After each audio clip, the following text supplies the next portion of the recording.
Well, hello everyone. Welcome to another recording for History Bite podcast. Today I'm joined by Dr. Dennis MacDonald, and today we're going to be discussing why he thinks the Q document should be understood as a Jewish document. So, welcome back to History Valley, Dr. MacDonald. Jacob, I so appreciate the opportunity to talk about this. Hmm.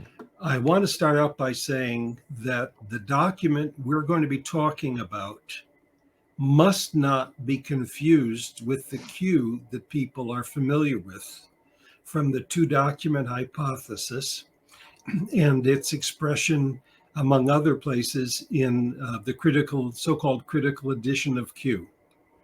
My Hmm. Q is much longer. It sometimes is called Q plus, but I still think it attaches the book too much to what people understand Q to be.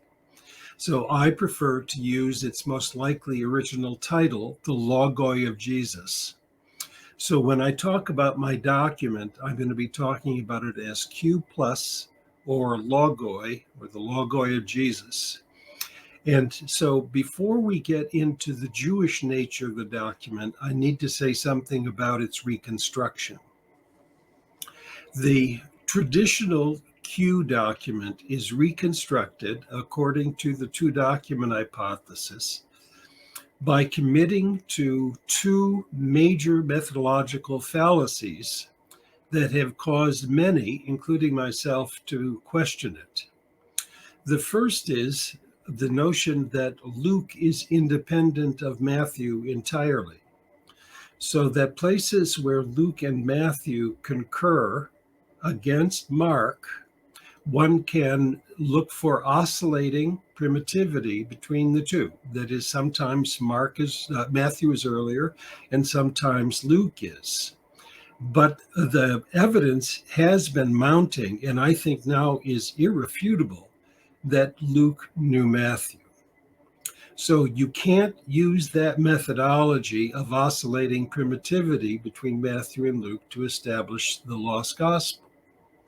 The other, even more serious problem is the commitment of most, but not all, advocates of the two document hypothesis that Mark did not know this document, whatever it was. But in fact, as we'll see, the key to understanding and reconstructing the Q document is precisely in places where the lost gospel and Mark coincide and rub against each other. Now, this is a very technical problem, Jacob, as you know, and I don't think a podcast is the best way to reconstruct the Q document. But let me just make a couple of observations of how it's done. The first is to establish what criteria a philologian would use to determine which reading of parallels is the more original. That is, what wording, when you have multiple attestations of a saying, is more primitive. And I've articulated that, and I can list them, but I think that might get boring. More important, though, are places where we have duplications of content in Mark and in places in Matthew and Luke that are more primitive but have the same content. These are called doublets. And between the two documents, there are about 20 examples of such doublets where the same saying appears in Mark that appears with more primitive wording in Matthew or Luke. In other words, Matthew seems to be redacting or editing or changing in a secondary manner things that Matthew and Luke know in a more primitive way. There's also a phenomenon that's called non-doublets or avoided doublets, and these are also very interesting and important.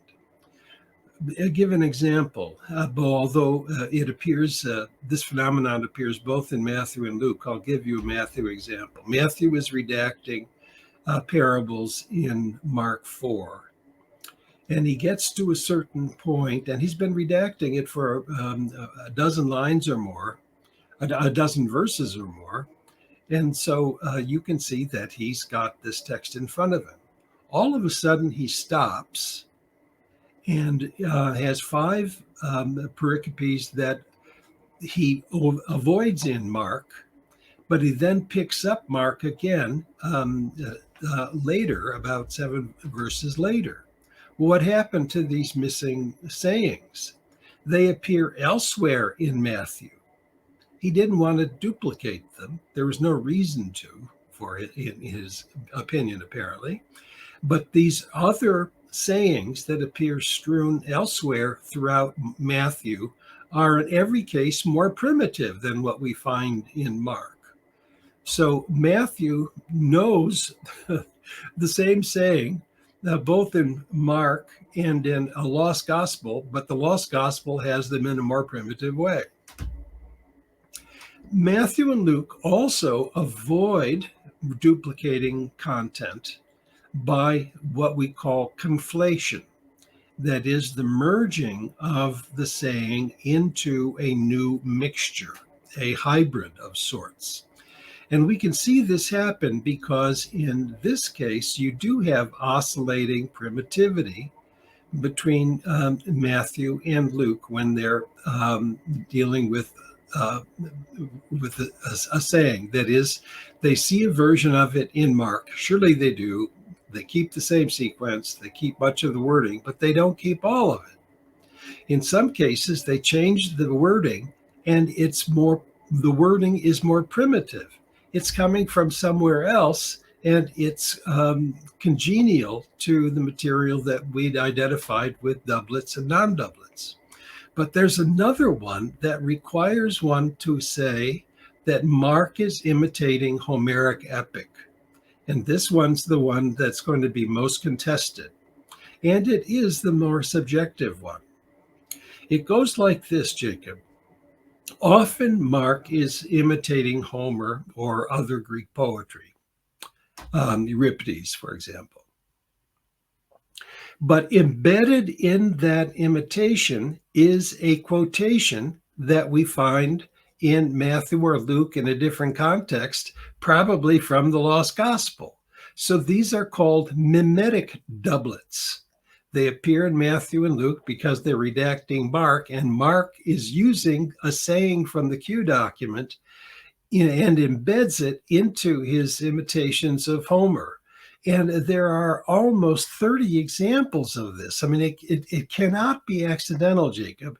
And I'm proud to say nobody else has seen it. So when you combine the doublets, the non-doublets or avoided doublets, the conflations, and the mimetic doublets, there's no narrative in Matthew and very few sayings that can't be attributed to this lost gospel. And that allows for the reconstruction of a relatively large the gospel. I mean, it's not as large as a Mark, for example. It's probably less than half the size of it, maybe half the size. And we surely don't know how it was organized. We're not able to put the pieces together with confidence. And it's likely that there are omitted pieces, that the gospel authors did not include everything. Nonetheless, this is a major step forward in our understanding of the synoptic problem. And so my solution to the problem is called Q plus Papias hypothesis, because Papias, who wrote before Luke, refers to a lost gospel of Matthew. He thought it was of Matthew. So the three gospels he's trying to understand are Mark and two gospels of Matthew, one of which is lost, and that's the document I'm trying to recover. Luke also knows of many who have written diegeses or expositions of things that have happened in the early church. But the Q document, the advocates of traditional Q would say those are only two, namely Mark and Q. And those who deny Q would say, no, it's only two. It's Mark and Matthew. Well, no, it's about 5 different ones, and we can identify them. And the lost gospel of Matthew is only one. Now, here's a major reason why we can say that these various logia or pericope come from a single document. And that is because they share a distinctive social identity. And in order to make this work, I'm going to read from a book that is going to be a sequel to, let me say this. The work that I've done on Q is now available in synopses of epic tragedy in the Gospels. This is available now for under $40 with Amazon. It's 570 pages. It is focused, it includes every word of the Gospels and much of the Acts of the Apostles, and is distinctive in showing that many of these stories have antecedents in classical literature. And my reconstruction of Q is here in Greek and in English. And I highly recommend that people who are interested in this topic consult it. But there's a sequel that's coming out, and I call it Homer and the Quests for Q and Jesus. And we'll talk about the Jesus element of this later if you wish to. But it's a companion volume, and it's only going to be about 150 pages, so it won't be all that long. And it'll explain much of what I'm going to be talking about today. But in this book that's coming out, I compare the material that can be isolated from the lost gospel with what we find in the Gospel of Mark. And it goes like this. First, the general historical context. In these materials attributable to a lost gospel, everything except Jesus' baptism takes place in Galilee. In Mark, the interest is in Jesus's death and experience in Jerusalem, although there certainly is material related to Galilee, much of it which comes from the lost gospel. The materials identifiable to the lost gospel were written prior to the Jewish War. Mark clearly is written after the Jewish War. In the lost gospel, there's no expressed antiquity for Rome or Romans. In fact, Jesus heals the son of a centurion. But in the Gospel of Mark and later in the Synoptics, one finds an antipathy for Rome and Romans because of the war. Now let's talk about the depiction of Jesus in the two. In the materials attributable to the lost gospel, Jesus is a teacher and the promised prophet like Moses.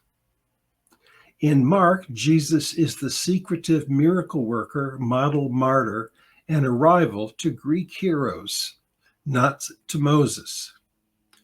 The preferred title in the lost gospel apparently was Son of Man, where the preferred titles in Mark are Messiah, Jesus, Son of God, although Son of Man does appear, but often in places where it's borrowing from the lost gospel.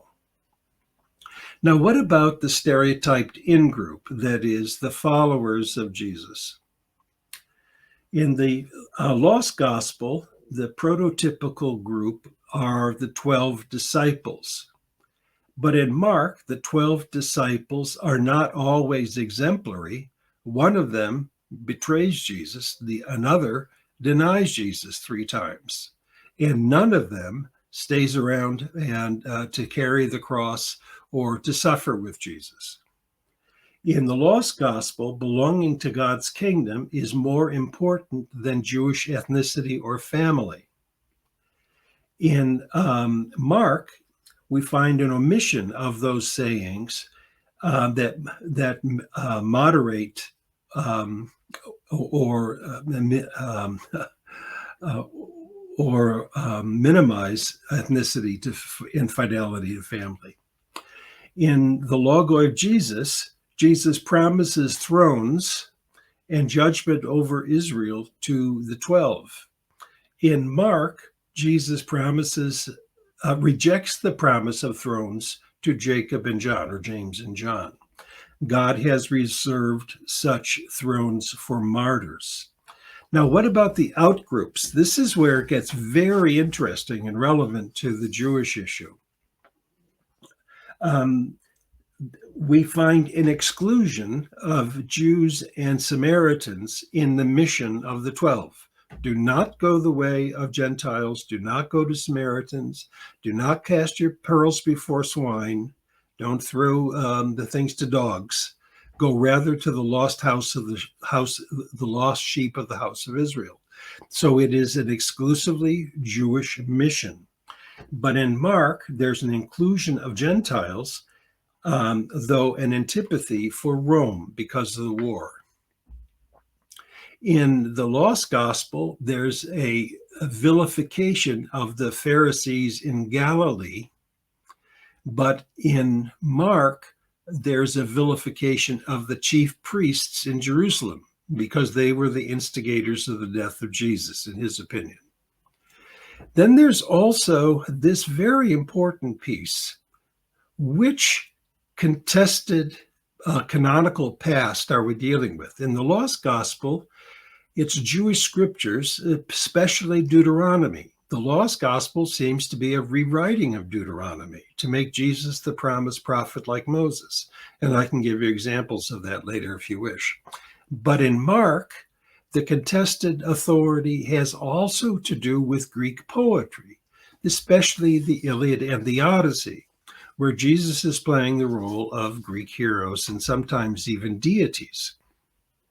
So we can see that even though there's an enormous amount of overlapping content between the lost gospel and Mark, there are sociological markers that distinguish them. And in many cases, you can see that Mark is contesting the lost gospel. Let me give you an example. In the lost gospel, Jesus says to his Jewish opponents, Galilean opponents, look, your house is forsaken. You will not see me until you say, blessed is the one who comes in the name of the Lord. I will destroy this sanctuary and build another in 3 days. That's how hostile the relationship is, according to our author. By the way, let me say this. I don't think that the Q document preserves any saying of Jesus intact.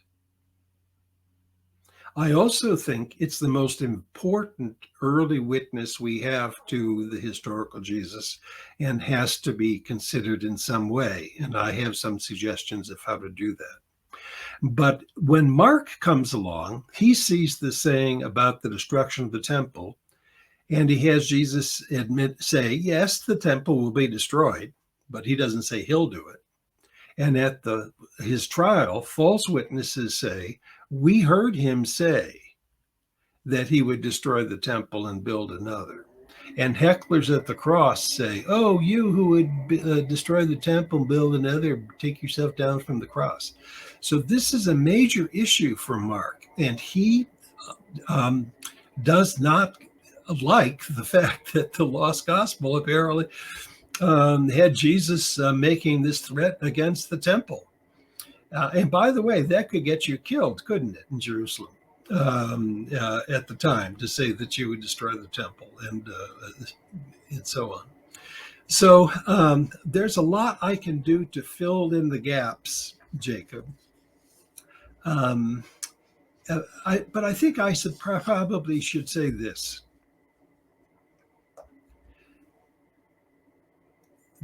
the material that we can identify from the Lost Gospel is Jewish, but it is pressing Judaism to limits by saying things like the law and the prophets were until John the Baptist. After that, the kingdom of God is enforced. Now, what does that mean? It means that the virtue of God that should be valued most is not holiness, it's not distinctiveness, it's not righteousness, it's compassion. Or things like this: the least in the kingdom of God is even greater than John, and John is greater than anyone born of women, which includes Moses. The book of Deuteronomy begins, these are the Logoi that Moses, in the Septuagint, these are the Logoi that Moses spoke in the wilderness. The Lost Gospel begins, the Logoi of Jesus. John the Baptist was in the wilderness preaching to Jews and giving them warning. The Deuteronomy ends with the promise that there will be in the promised land 12 tribes, and there will be judges established for those tribes. And the Lost Gospel ends with the promise of thrones to the 12 disciples. They will have thrones judging the 12 tribes of Israel. In the temptation story, Jesus quotes Deuteronomy 3 times, and only Deuteronomy 3 times, in his rebuttal with the devil. And this kind of thing is saturating this material, and it's so amazing. But it's taking the liberal wing of Judaism in the first century and taking it further than most Jews and Jewish authorities especially would have been comfortable with, because it claims that you can still live and be in this kingdom of God and not obey all the commandments. And so the big problem for this author are strict Torah enforcers, if you will, Jewish fundamentalist enforcers of Torah on the populace, and not everyone in the populace was able to obey the commandments, or even if they were able, they didn't do so. So the famous story of Jesus forgiving the sinful woman who was not repentant appears in the Q document. That's what Q is about. Now, what is Jesus doing writing with his finger in the dirt? He's rewriting the commandment, not in stone, but in dirt, so that it's negotiable. And if these elders haven't sinned themselves, they should cast a stone, and they don't do so. So early Christians like Mark knew of this radical Jewish way of understanding Torah. And they liked that because it meant that Gentiles would now be included because they wouldn't have to be so Torah observant. But in order to elevate Jesus into the, after his death, into the ideal martyr and hero, they appealed to the heroes of the Greeks. So it's not, the contested past now is not Deuteronomy or the Bible. It now is Greek poetry and mythology. And that is the major shift in Jesus' narratives in the early church. And unfortunately, that shift has been largely invisible because we've not properly reconstructed the lost gospel. So I've talked enough. Jacob, I'm eager for your questions. So when you mentioned earlier that the Q document, Q plus, is a very important document to understanding the historical Jesus. But you also mentioned that the document doesn't preserve everything Jesus said perfectly. How does one decipher the historical Jesus from Q plus? First of all, that is not exactly what I said. Or if I did say it, I need to re-say it. I don't think one can, with confidence, say that anything in the Q document we know that Jesus himself said. In the first place, did Jesus speak Greek? I think probably that's the case, as well as Aramaic, but we don't know. The other is that the author has such authorial license that he can create sayings. He's creating a Jesus in order to make this Jesus work in his advocacy for his understanding of the kingdom of God. And so much of his work has been shaped by a reevaluation of the Hebrew scriptures, yeah, though probably and almost certainly in the Septuagint or the Old Greek. But rephrase your last sentence then, Jacob, and I'll answer it in light of that comment. So, what does this document tell us about the historical Jesus? Oh, I think it tells us a great deal. And I think we can see this correlating with the little that we know about Jesus from Josephus. And actually, I've prepared something for you that we can read about that. We know that Jesus was crucified. That is a Roman form of death. The cause of the crucifixion then has been much contested. And it has been thought that the reason the Romans crucified him is that Jesus was a zealot of some kind, or he represented a political threat to Rome. But it's not a political threat, it's a social threat.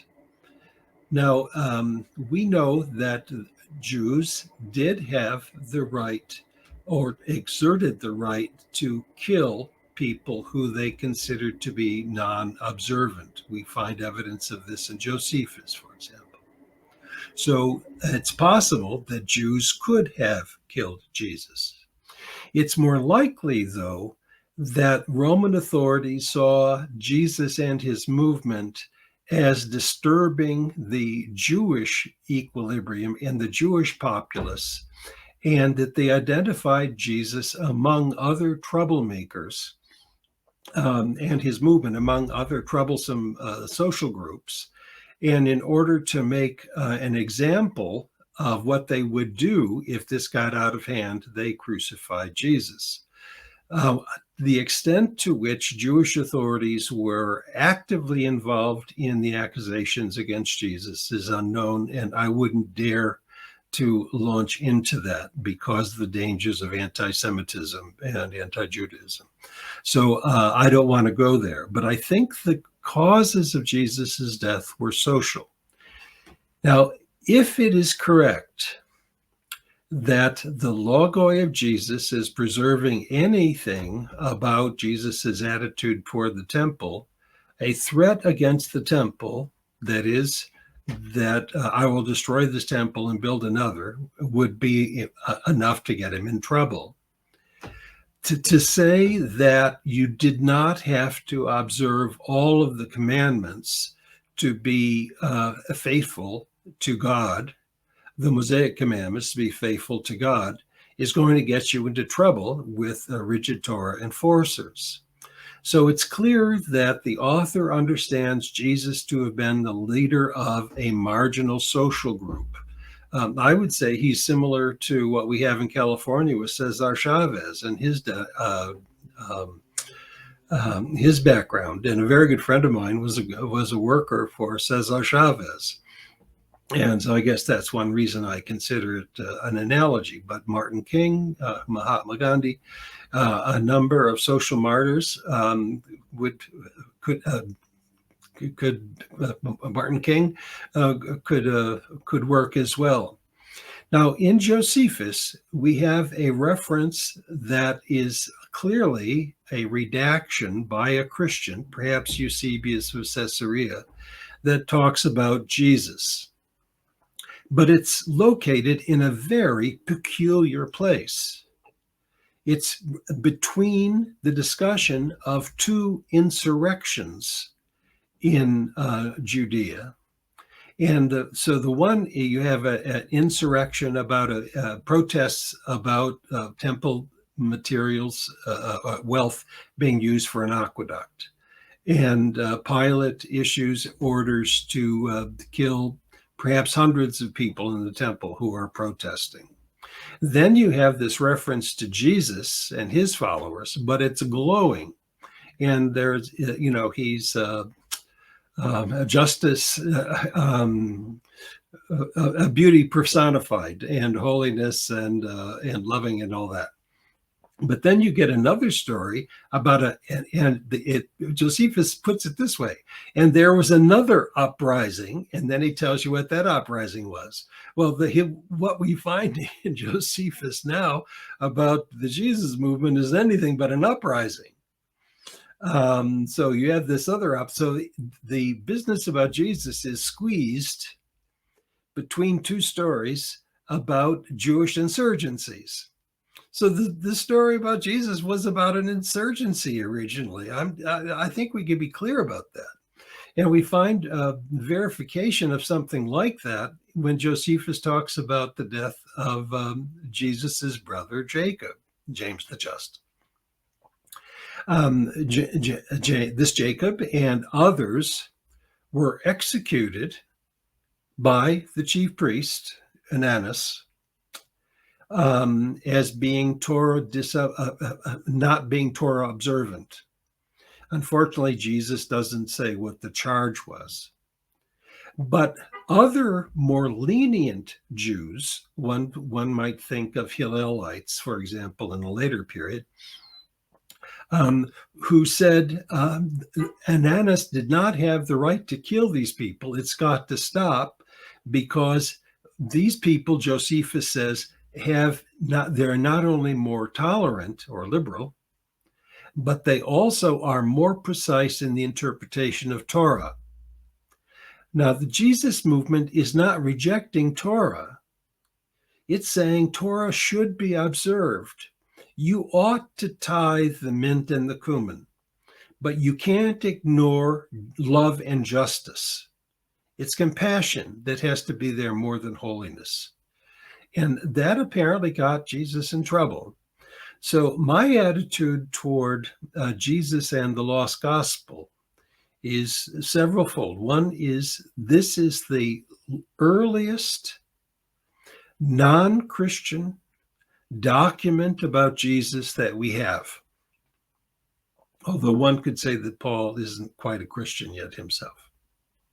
There is no salvation by faith in Jesus's death. There is a kind of salvation in observance of his teachings about the kingdom of God. The second is that the author is portraying Jesus as the leader of a movement, and it's the movement which goes under the metaphor of kingdom of God, which, by the way, is obviously a political metaphor. That could get you in trouble. The kingdom of God. I think that probably is correct. It would explain why he was crucified. He was the leader of a more lax understanding of Torah, and the author considers him to be the new Moses. So I suppose that's the best I could do without my notes.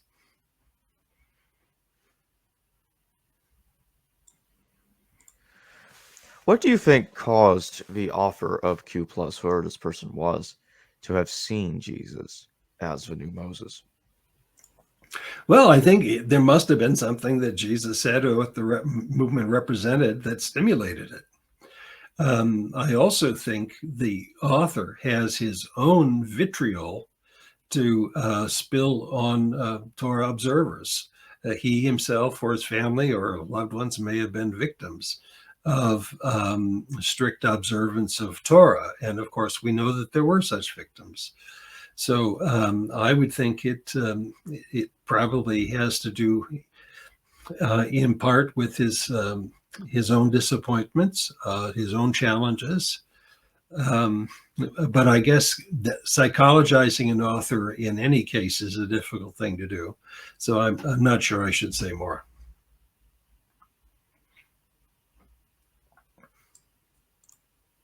And when do you think that this document was most likely written?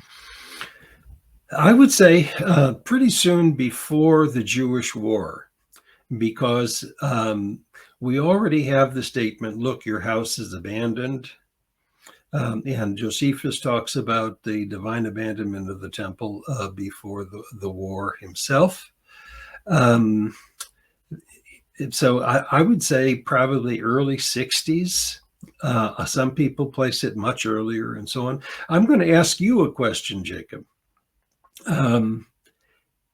How much of what I'm saying on this podcast either is news to you or is different from other things you've heard about the Q document? I think it's, in a sense, a mix of both. It's mostly new, and some of it's different. I don't think I've ever had anyone else on my show that have said things like this. Oh, okay. Well, I'm glad to have a chance to say it. By the way, people who are the scholars of the synoptic problem ignore my work, and it's got to be intentional. I've not been invited to conferences on the synoptic problem, new books on the synoptic problem, entirely ignore my stuff, and it's been out there now for a long time. And I just think they are so happy with their own solutions that they find it inconvenient to even mention my work, even to attack it. There's only been one serious rebuttal of my work. It appeared in an Italian journal, and it was just a hatchet job. And I know the Canadian scholar who likely was behind it, but it was just a hatchet job. It was very easy to dismantle. So I guess I'd prefer to have bad reviews than no reviews. There's no way to rebut a non-review. Would you classify the author of Q Plus as being a Hellenistic Jew? The distinction between Hellenistic Jews and non-Hellenistic Jews is very fluid, as you no doubt know. And I would say that, yes, he's Hellenized, like probably most Jews, or many Jews at least, in the Galilee at this time, because the Septuagint seems to be his Bible. He seems open to Gentiles, even though he understands the mission to be Jews. There actually are 3 passages in the Lost Gospel that seem to imitate the Odyssey.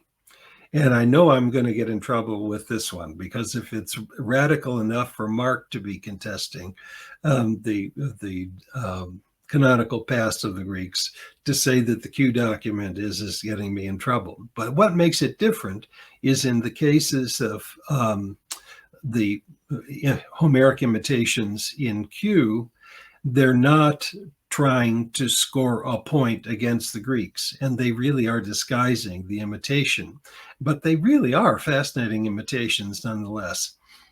So I think the author is familiar with the Greek world.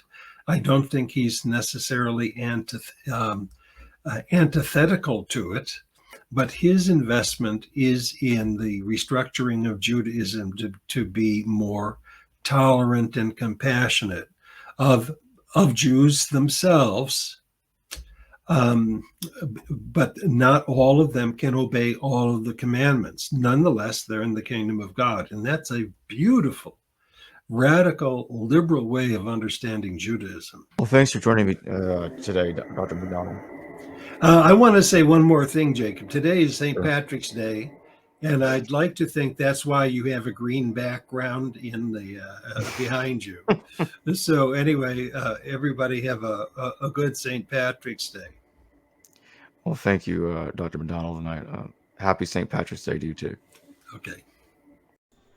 Hello viewers, thanks for watching this video from the History Valley YouTube channel. Please don't forget to subscribe and hit the notification bell. And if any of you wish to further support this channel, please consider checking out this channel's Patreon page and becoming a patron, and or donate through PayPal or through Super Chat during a live stream. Thank you.